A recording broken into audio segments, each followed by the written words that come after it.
Eran tiempos oscuros. Nadie estaba a salvo. Francia ardía. Las calles de París eran un hervidero de gritos y acusaciones. La guillotina, insaciable, devoraba cabezas desde el alba hasta el anochecer, mientras el tamborileo de los verdugos marcaba el compás de la muerte.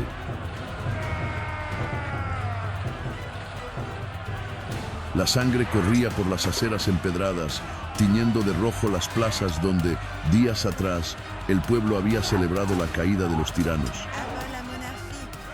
Ahora, el enemigo no era el rey, era cualquiera. Las casas estaban en penumbras, las puertas cerradas, las miradas esquivas. El hedor de la muerte se mezclaba con el del sudor, la pólvora y el miedo. Amigo, vecino, incluso hermano, nadie estaba a salvo. La sospecha era sentencia. La virtud se medía en delaciones y el pueblo, antes encadenado, ahora se devoraba a sí mismo. En Lyon, miles fueron ejecutados sin juicio. La ciudad rebelde, símbolo de la resistencia contrarrevolucionaria, fue castigada con cañones que disparaban contra prisioneros atados en masa. En Nantes, los enemigos de la República no fueron ejecutados con la guillotina, sino ahogados en masa en el río Loira. Atados de pies y manos, los arrojaban al Loira o los encerraban en barcazas condenadas a hundirse. No había escape, solo el agua devorándolos en silencio. En la Vendée, las llamas arrasaron aldeas enteras mientras los fusiles republicanos cegaban vidas indiscriminadamente. Y en el corazón de este torbellino de caos, un hombre dictaba el destino de Francia con puño de hierro y voz profética: Maximilien Robespierre, el incorruptible.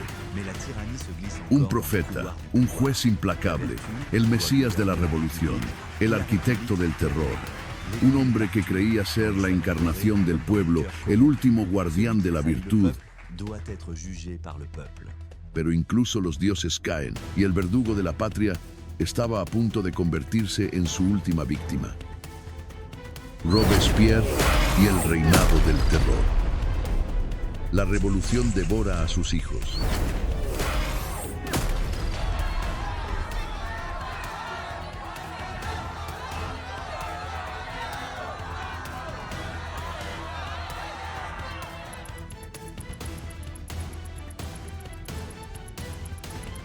París agonizaba. Las calles ardían en gritos, humo y desesperación. La gente salía a manifestar, agitaban banderas, lanzaban consignas contra los tiranos. Otros simplemente quemaban lo que encontraban a su paso. En cada esquina un acto de violencia, un choque de pasiones. La ciudad entera parecía temblar bajo el peso de su propia furia. En medio de ese espectáculo un hombre corría. Su respiración era pesada, su ropa empapada de sudor, sus manos temblaban. Intentaba mezclarse entre la multitud, pero su presencia era extraña. Los rostros anónimos lo miraban sin reconocerlo. Algunos lo esquivaban, otros lo ignoraban. Nadie parecía saber quién era, ni de qué huía. Detrás de él, los soldados avanzaban con firmeza. La multitud se abría a su paso. Algunos espectadores se apartaban con miedo, otros se quedaban para observar lo que parecían percibir como un espectáculo más en aquel teatro de sangre y revolución.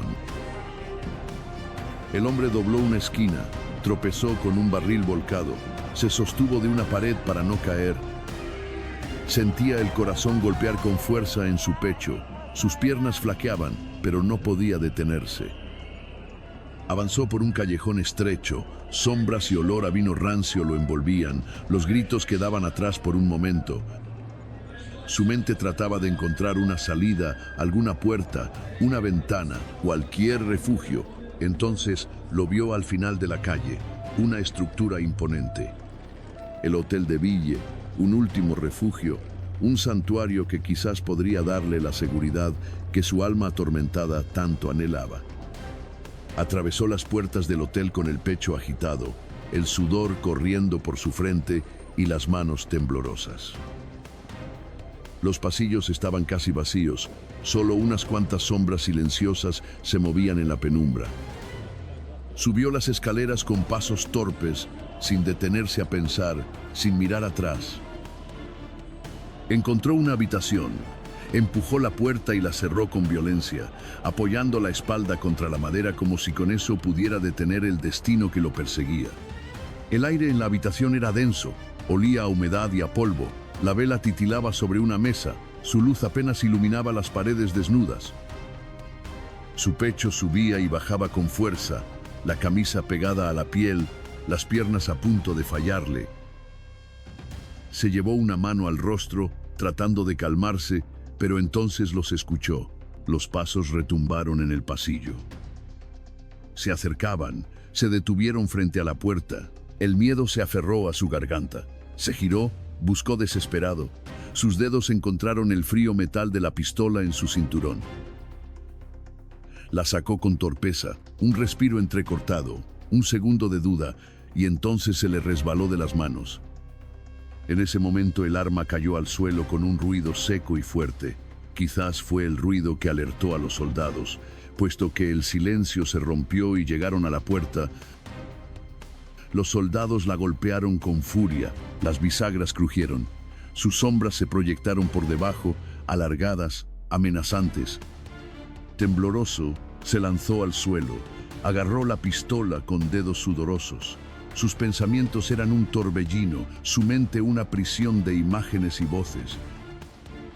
No lo tomarían vivo, no le darían el gusto de verlo desfallecer en la guillotina, de escuchar las burlas del pueblo, de sentir la cuchilla descendiendo sobre su cuello. Al apoyar el cañón frío de la pistola, sintió el escalofrío recorrerle la mandíbula. El metal pesaba en sus manos temblorosas, como si la decisión se volviera más real. Instintivamente cerró los ojos. El sudor le resbalaba por la sien, la respiración entrecortada. Afuera, los golpes contra la puerta resonaban con más fuerza, la madera crujía, los gritos de los soldados se mezclaban con el eco de su propia mente. El tiempo se acortaba, el aire se volvía más denso, la desesperación lo envolvía como un manto sofocante. Con los segundos contados y la certeza de lo inevitable, aferró la empuñadura con más fuerza. Sintió cómo el hierro se volvía parte de su destino, y sin dudar más, jaló el gatillo.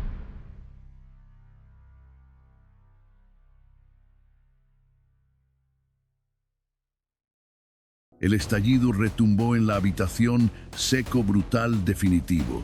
Un relámpago de dolor lo atravesó cuando la bala impactó su mandíbula, desgarró carne, fracturó hueso, pero no lo mató. Su cuerpo se desplomó contra la mesa, la sangre brotó en un torrente caliente, empapó el suelo, tiñó las maderas con su último acto de desesperación. Los soldados empujaron la puerta, la madera cedió con un crujido violento. La habitación se llenó de pasos apresurados, de órdenes gritadas, de miradas incrédulas. Ahí estaba él, tendido, el rostro desfigurado, la vida aferrándose a su cuerpo destrozado. Un soldado, casi por instinto, arrancó una bufanda y le amarró la mandíbula, intentando contener la hemorragia, intentando prolongar lo inevitable. Lo levantaron como un despojo. Los soldados no podían creer lo que veían. Su sangre dejaba un rastro a su paso. Afuera, la multitud esperaba. Cuando vieron su rostro destrozado, su cuerpo herido, estallaron en vítores, en insultos, en burlas. Lo escupieron, le arrojaron piedras, lo llamaron tirano, asesino, demonio. París entera rugía por su caída. ¿Quién era ese hombre? ¿Por qué lo buscaban con tanta furia? ¿Por qué prefería desangrarse en la penumbra de una habitación antes que enfrentarse a su destino? Cuando lo arrastraron fuera, creyó por un instante que lo llevarían a la torre del Temple. ¿No era ahí donde había sido encerrado el rey antes de su ejecución? ¿No era ahí donde la monarquía había agonizado en la oscuridad, esperando el filo de la guillotina? Su mente, debilitada por el dolor y la fiebre, lo transportó a aquel lúgubre lugar. La torre del Temple se alzaba sombría en el corazón de París, un antiguo bastión medieval que había sido fortaleza de los caballeros templarios y que, con el tiempo, se convirtió en prisión. Sus gruesos muros de piedra parecían devorar la luz, sus pasillos fríos resonaban con pasos lejanos, y el aire denso pesaba sobre los prisioneros como un recordatorio constante de su destino. Aquí, enclaustrado tras rejas de hierro y vigilado día y noche, Luis XVI pasó sus últimos meses. La torre no era solo una prisión, era un mausoleo en vida, el sepulcro de una monarquía moribunda. En sus habitaciones austeras, lejos del esplendor de Versalles, el rey depuesto intentaba mantener la dignidad entre sombras y silencios.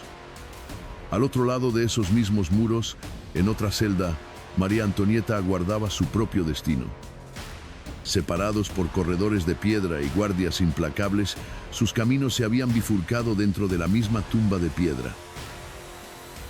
El amanecer se filtraba débilmente por las ventanas. Luis XVI abrió los ojos sin haber dormido.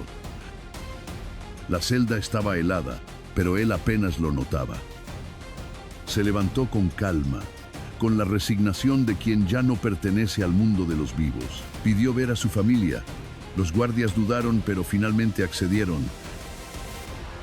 María Antonieta entró con los ojos enrojecidos. A su lado, Madame Elizabeth, su hermana, sostenía de la mano al pequeño Delfín que apenas entendía lo que sucedía. La princesa María Teresa, su hija, se aferró a su vestido temblando. Luis los miró uno a uno, memorizando sus rostros, sus voces, sus lágrimas contenidas. No podía permitirse llorar. Tomó las manos de su esposa, las besó con ternura. «Cuida de ellos», susurró. María Antonieta asintió sin poder hablar. Sus labios temblaban, sus ojos brillaban con un horror silencioso. El Delfín alzó la mirada. «Papá, ¿cuándo volverás?». Luis tragó saliva. Sus dedos acariciaron el cabello del niño. «Pronto, hijo mío», mintió con suavidad. Los guardias los separaron. María Teresa gritó, trató de aferrarse a su padre.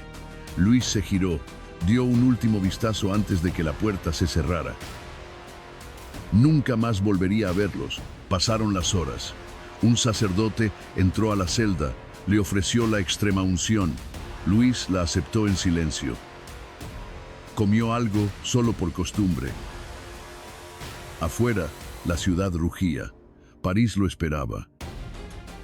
Luego llegaron por él en un carruaje simple, sin adornos, lo llevó lentamente por las calles heladas.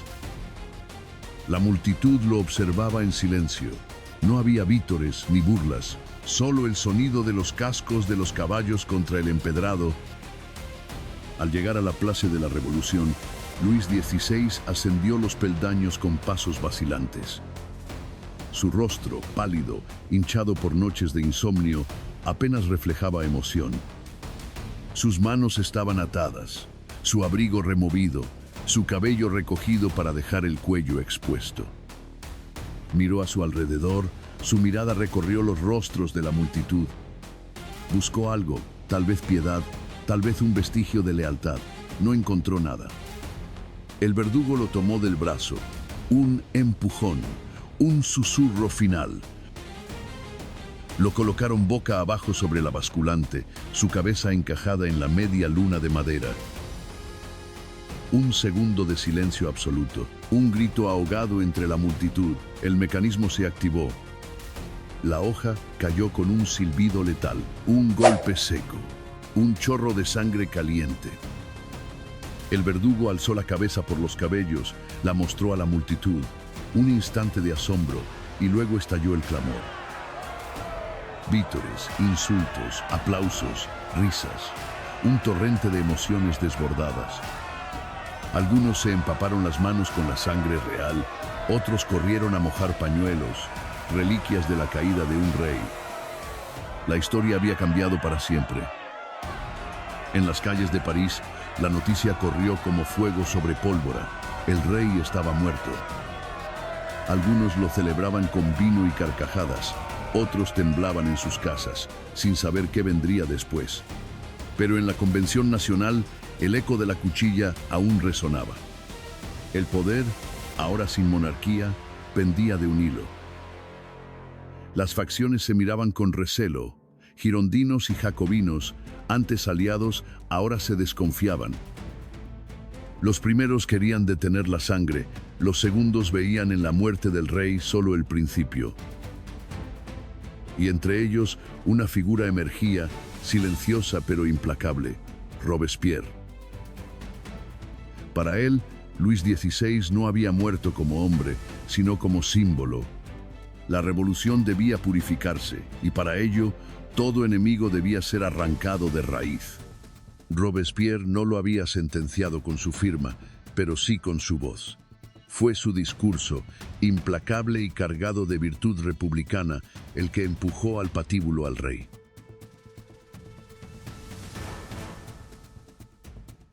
El mismo Robespierre que ahora, humillado y sangrante, entendía que la justicia es un arma de doble filo, que el terror no perdona ni a sus arquitectos. Lo arrojan dentro de la carreta, su cuerpo tiembla con cada sacudida. Un hilo de sangre escurre desde la bufanda sucia que ataron en torno a su mandíbula rota.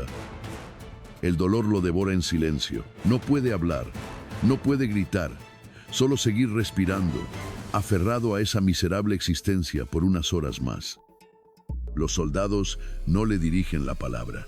Algunos lo miran de reojo, con desprecio o quizás con algo más oscuro. El reconocimiento de que, hasta ayer, era él quien decidía sobre la vida y la muerte. Una vez en el ayuntamiento, el suelo de piedra, frío y húmedo, le muerde la piel. A su alrededor, rostros familiares. Los mismos que ayer lo vitoreaban, hoy lo miran con asco. Algunos apartan la vista, otros esbozan sonrisas torcidas, hambrientas de venganza. Sabe lo que viene.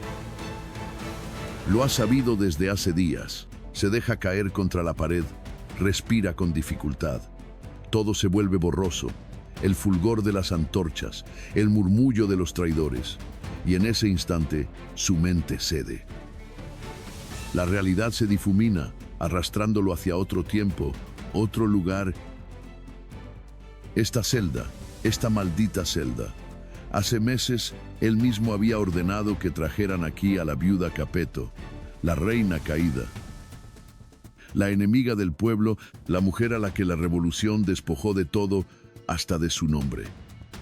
Ahora, en la misma oscuridad, en el mismo aire denso y putrefacto, él aguarda su final, como ella, como tantos otros.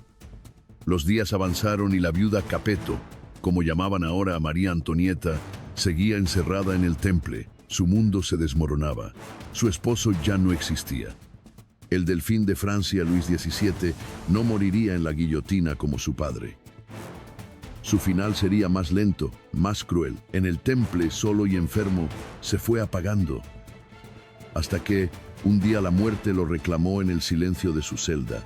No hubo discursos, no hubo proclamas, solo un niño olvidado por la historia. No había lágrimas que derritieran el corazón de los revolucionarios. Su destino estaba sellado. Mientras tanto, la convención aprobaba leyes cada vez más severas. Se creaba el Tribunal Revolucionario. El enemigo no solo estaba en los palacios, sino también en las calles, en las casas, en las sombras. Cualquier sospecha podía llevar al cadalso. Así comenzó el terror. María Antonieta había llegado a la conciergerie como una sombra de lo que fue. La opulencia de Versalles había quedado atrás. Su vestido desgastado, su cabello encanecido antes de tiempo. El alba apenas despuntaba cuando la puerta de la celda se abrió de golpe. Un grupo de guardias entró sin ceremonias. No hubo palabras de consuelo ni despedidas. Solo un gesto brusco que la obligó a ponerse de pie. María Antonieta, la última reina de Francia, ya no llevaba sedas ni joyas. Su vestido sucio y raído apenas conservaba la sombra de su antiguo esplendor. Su cabello, antes un símbolo de la extravagancia de Versalles, había sido cortado torpemente, para facilitar el filo de la guillotina. Y sin embargo, cuando la sacaron de su celda, avanzó con la dignidad de una reina, incluso cuando la historia ya la había destronado. Fue conducida ante el tribunal revolucionario. No era la misma mujer que había llegado a Francia con esplendor y juventud. Su piel estaba pálida, sus ojos hundidos, su cuerpo debilitado por meses de encierro en condiciones infrahumanas. Pero su orgullo seguía intacto. Los cargos eran incontables: conspiración, traición, despilfarro del tesoro. Y luego la acusación más vil, la que ensombreció la sala y sofocó hasta el último murmullo: incesto con su propio hijo. Por primera vez, la reina rompió el silencio para mirar con desprecio a sus jueces. Su voz, aunque débil, cortó el aire como un filo de cuchilla. Apelo a todas las madres. Pero el tribunal no se inmutó. Su destino ya estaba sellado. 2 días de juicio fueron solo una farsa. Al final, el veredicto cayó con la frialdad del acero: culpable. La sentencia, la muerte. Las calles de París servían de expectación. La viuda Capeto, como la llamaban ahora, avanzaba hacia su destino final. Ya no había carruaje dorado, solo una carreta de tablones ásperos. Ya no había cortesanos, solo una multitud ávida de justicia o de sangre. El carro avanzó lentamente por las calles de París. El pueblo escupía su odio, vomitaba insultos. Ella, inmóvil, como si cada sacudida de la carreta la apartara un poco más de este mundo. Atravesó la ciudad entre gritos desgarrados: asesina, puta austríaca, viva la revolución. Rostros crispados la escupían, manos furiosas la golpeaban con restos de comida y lodo. Ella no respondió, no lloró, no pidió clemencia. Al llegar a la Plaza de la Revolución, levantó la mirada por un instante, y allí estaba, el gran verdugo de Francia, la guillotina. Brillante bajo el sol, roja por la sangre de tantos, fría, indiferente a nombres, a súplicas, a historias. Subió los escalones sin resistencia, sus manos atadas, su cuerpo tembloroso, pero su paso firme. Un leve tropiezo al acercarse al cadalso. «Perdón, señor», murmuró al pisar sin querer el pie del verdugo. Fueron sus últimas palabras. El cuerpo de la monarquía caía. La multitud estalló en vítores cuando la cuchilla descendió. Desde su despacho, Robespierre no miró por la ventana, no asistió a la ejecución. Pero gracias al ruido y la algarabía supo que la cabeza de la reina había caído, y con ella un eslabón más de la vieja Francia. Su respiración se vuelve más pesada en la celda.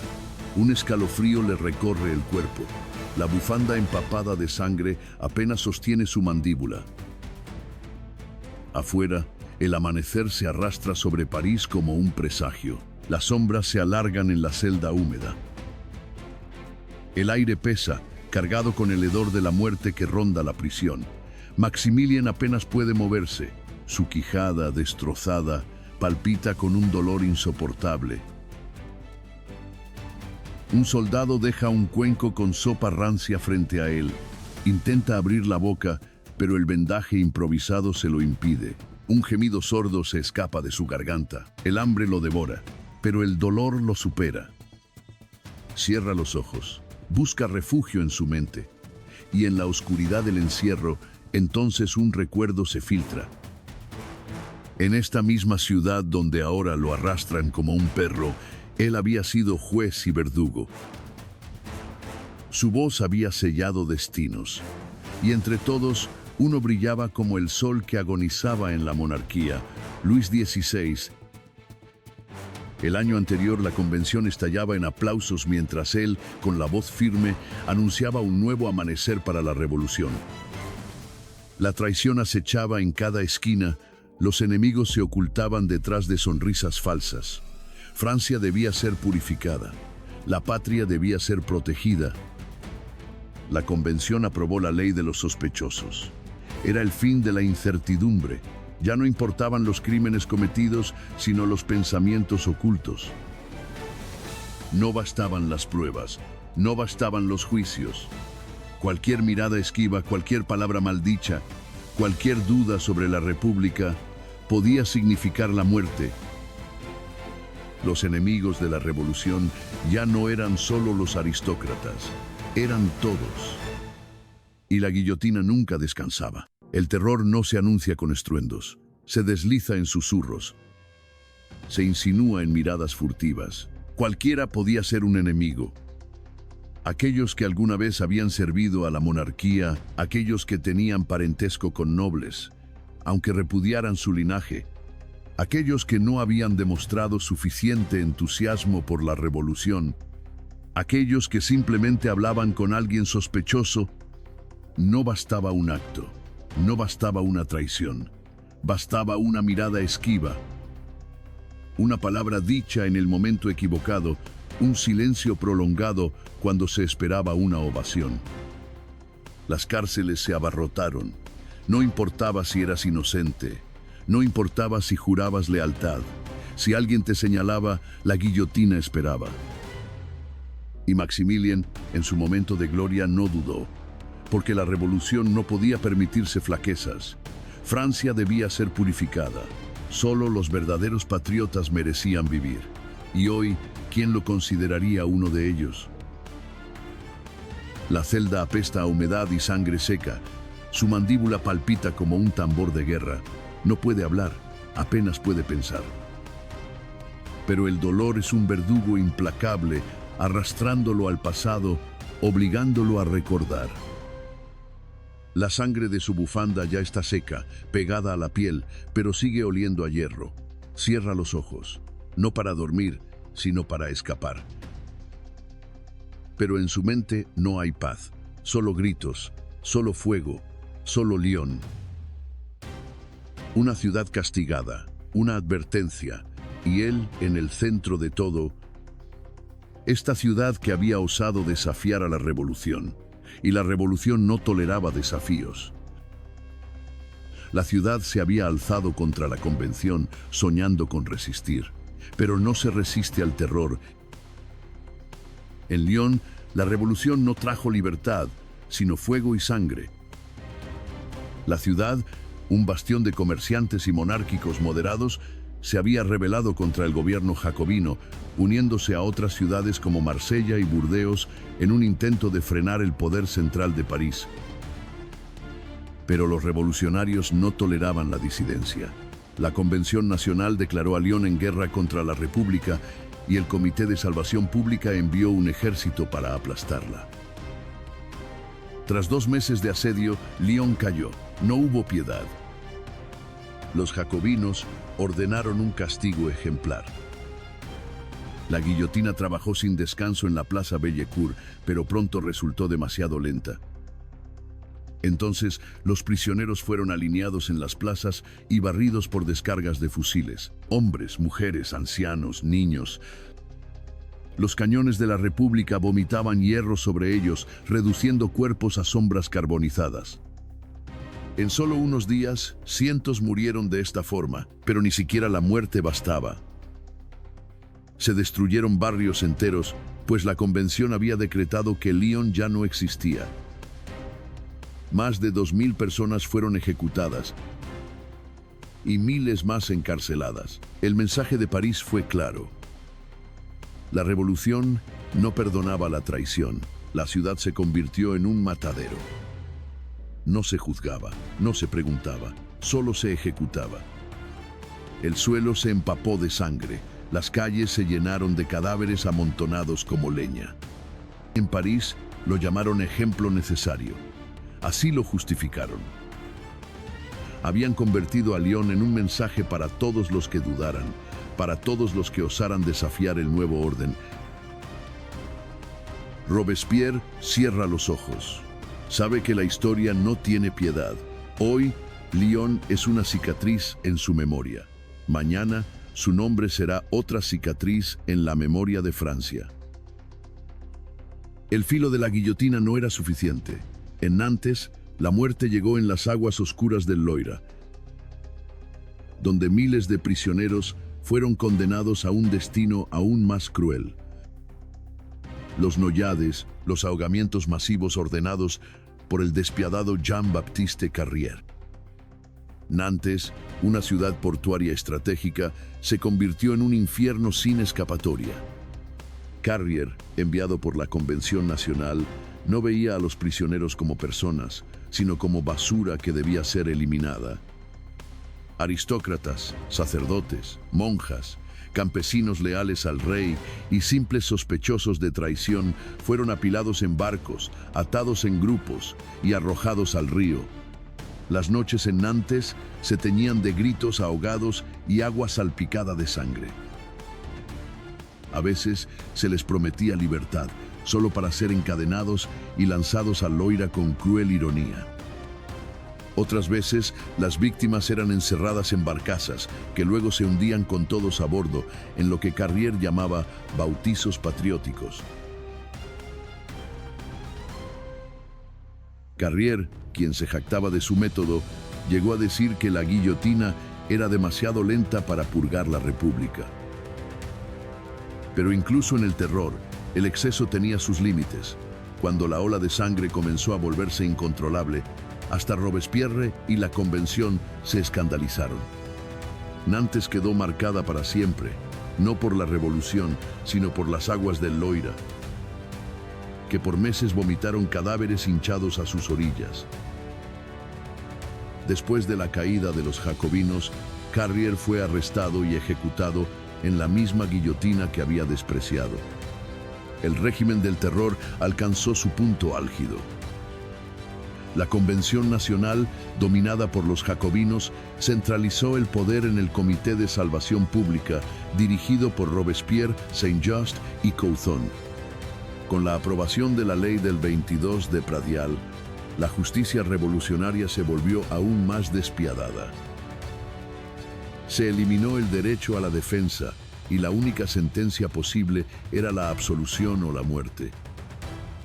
Al elevar la aprobación de la ley, Robespierre se dirigió a la Convención Nacional con una voz firme, llena de convicción, como si la propia revolución dependiera de sus palabras. Dijo con una firmeza inquebrantable: Ce n'est pas par cruauté que la révolution brandit l'épée. C'est par justice. Comment construire un monde libre si nous laissons en vie ceux qui désirent à restaurer la tyrannie? Comment protéger la liberté sans purger ceux qui complotent contre elle? El ritmo de ejecuciones se disparó, con casi 1.400 personas guillotinadas en París en solo 2 meses. Nadie estaba a salvo. Nobles, sacerdotes, antiguos revolucionarios e incluso ciudadanos comunes fueron acusados de traición y enviados al cadalso en nombre de la virtud republicana. En la penumbra de su celda, Maximilien Robespierre oscilaba entre el delirio y la lucidez. Su rostro, desencajado, se crispaba de dolor. La sangre seca adhería la bufanda a su mandíbula destrozada. Pero su mente, aún despierta, vagaba entre los recuerdos. De repente, la humedad y el hedor del calabozo se desvanecieron. En su lugar, el sol radiante de aquel 8 de junio inundó su visión. Se vio a sí mismo, ataviado con su túnica azul celeste, descendiendo por las calles de París como un profeta, rodeado de una multitud enfervorecida. El festival del Ser Supremo, su gran obra, su efímero momento de gloria. Las campanas repicaban con furia, pero no anunciaban misa. Eran las campanas de una nueva fe. Una que no adoraba a dioses invisibles, sino a la virtud misma. Como un profeta descendido del Olimpo.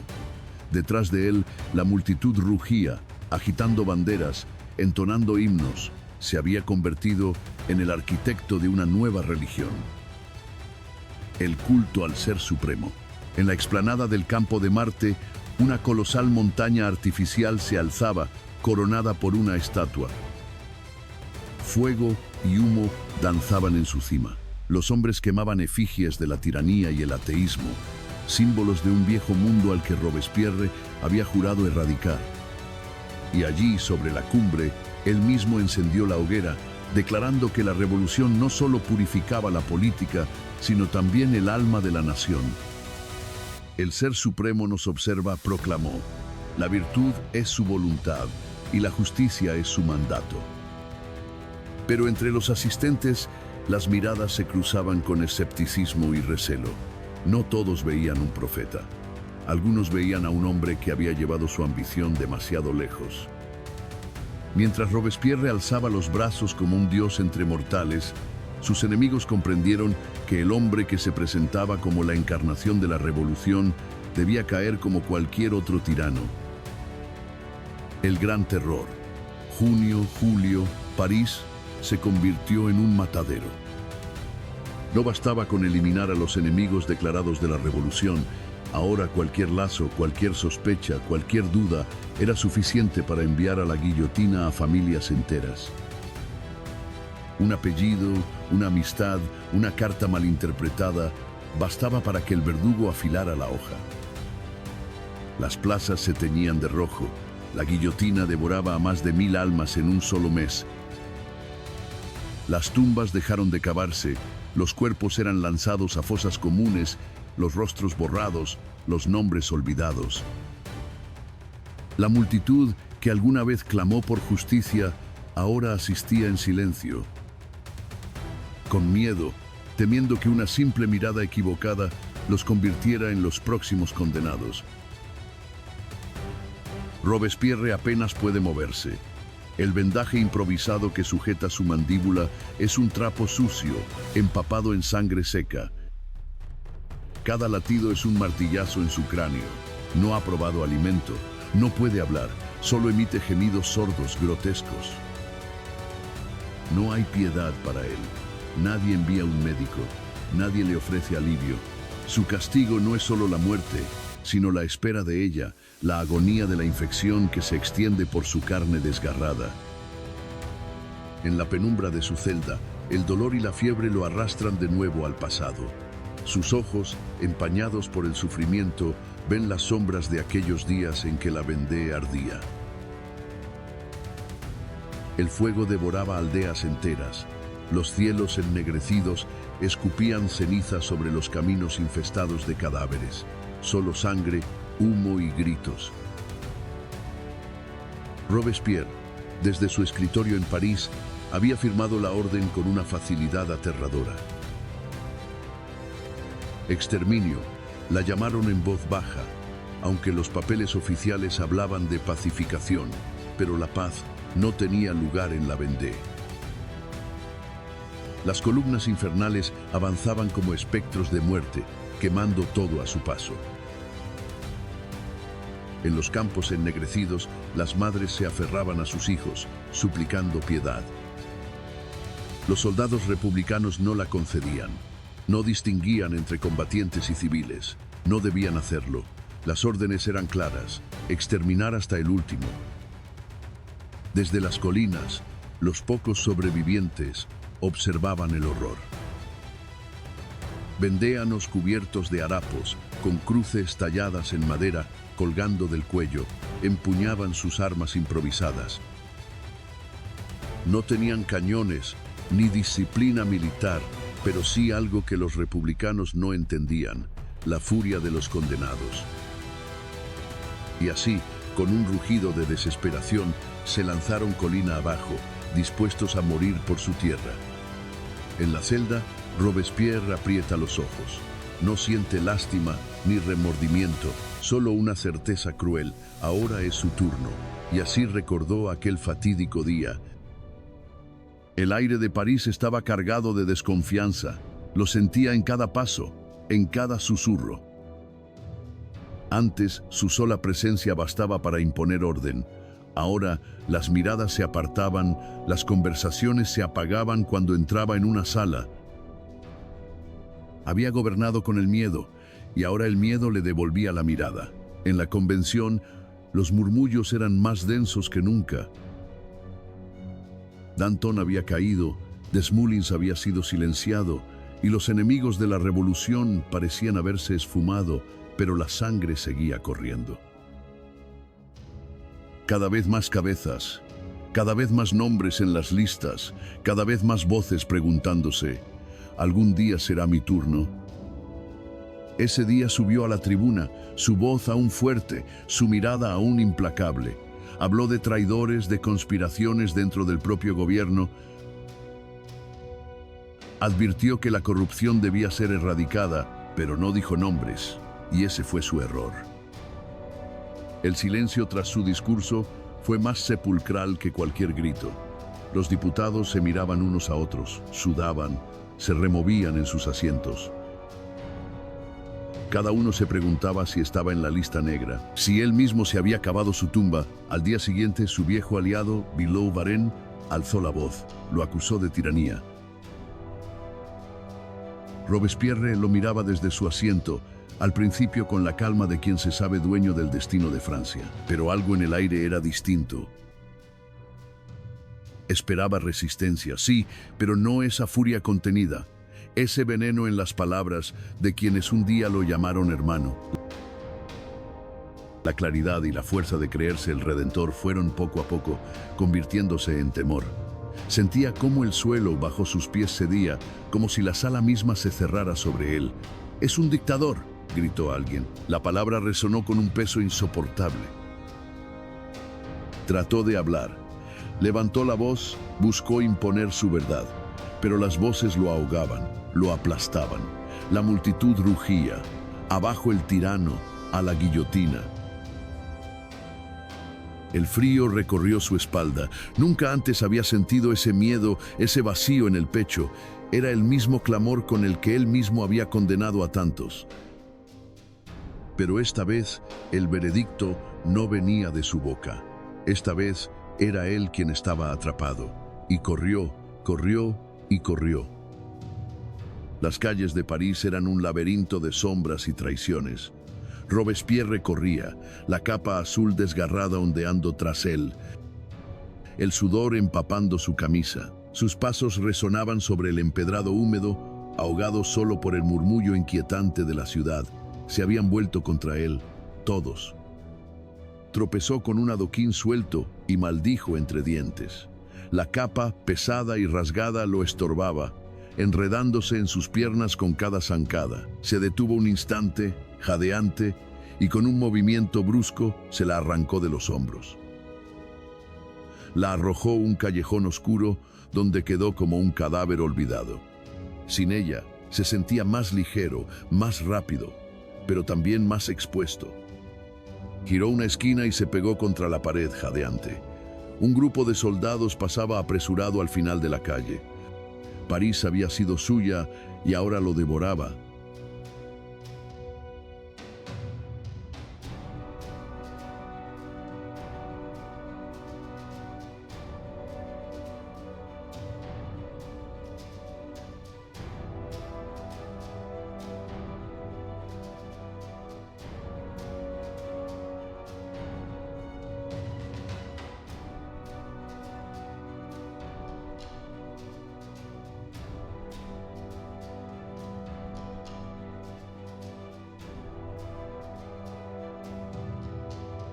El sonido de botas resonaba en los pasillos húmedos de la prisión.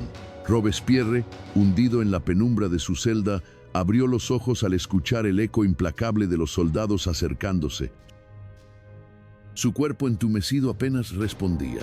La mandíbula le palpitaba con un dolor insoportable, la sangre seca adherida a su piel como una máscara grotesca. Las llaves tintinearon en la cerradura. La puerta se abrió con un chirrido metálico.